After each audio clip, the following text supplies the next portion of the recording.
Have you ever had that light bulb moment, a great idea for making a change, but it never actually happens? You may have been an innovator who didn't know about the amoeba of cultural change. In this video, we'll talk about how people in a system can either make or break an innovation.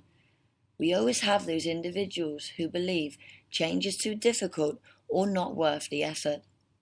If we can identify these people, we may be able to get our innovation to take off. Here we will explore a real story that shows how a student works with many different people to ensure that innovation is adopted. Even if the innovation is adopted, it may not diffuse and be sustainable. This will depend on future interactions within the system that we call the amoeba of change. Once upon a time, there was a student who had a vision for a more sustainable school that would contribute to the UN SDG goals. This student was interested in the environment and was part of the Green Club at school. He drew his skills from sciences and math to help build up his innovation of solar panels on the school roof. Solar Panel Kid started his process well by talking about his innovation to a number of people who were interested in sustainability. The first person was his eco leader for Green Club. The eco leader drew as many connections with the environment to this innovation and saw it as a great opportunity for a more eco-friendly school. He knew he had to make this innovation happen. Then there came the service learning coordinator. She was excited about this innovation and felt that this would be a great example of student empowerment. She saw the potential for the student to be a role model for other students and become global citizens to contribute to their communities. She had to make this innovation happen to create ripples in the school. These people were important to Solar Panel Kid. They were able to translate his ideas to the transformers with enthusiasm and purpose. If Solar Panel Kid didn't have change agents or failed to identify them, he may have struggled to progress further with his innovation. The transformers in this story were the regional director of experiential learning, the superintendent, and the director of solar energy in the region. The experiential learning director saw this as an opportunity for connecting classroom learnings to the outdoors.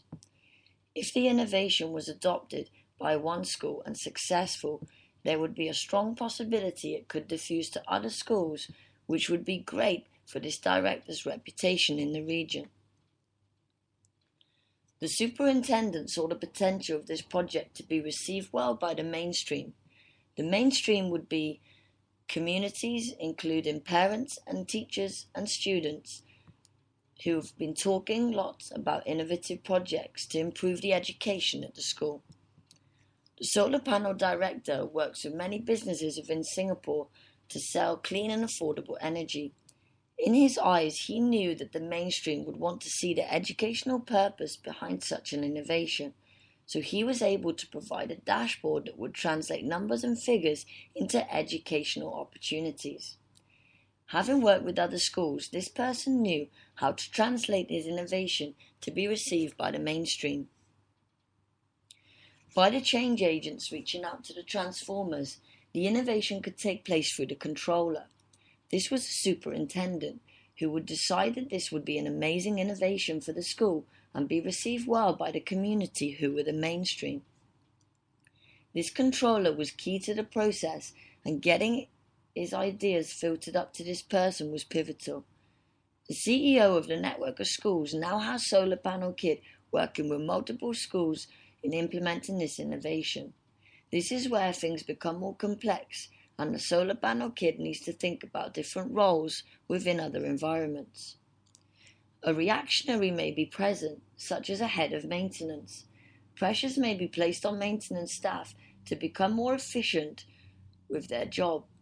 Solar Panel Kid must be careful of these people as the innovation diffuses to other environments or begins to take off. There may be more of these people, including teachers, cleaners, or directors within other schools. Another role to avoid would be an iconoclast. These can be dangerous if they team up with reactionaries. Try to avoid them.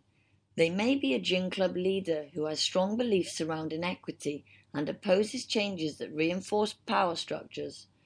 They may see the change as a money-making process rather than a means to improve the global citizens within the community. These people can be challenging when implementing innovations. We then have the curmudgeons.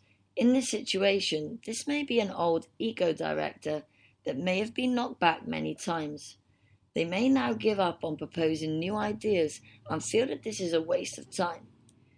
These people can be disruptive to change as they can drain the energy from the change agents. They often carry baggage from other experiences. Then we have the laggards.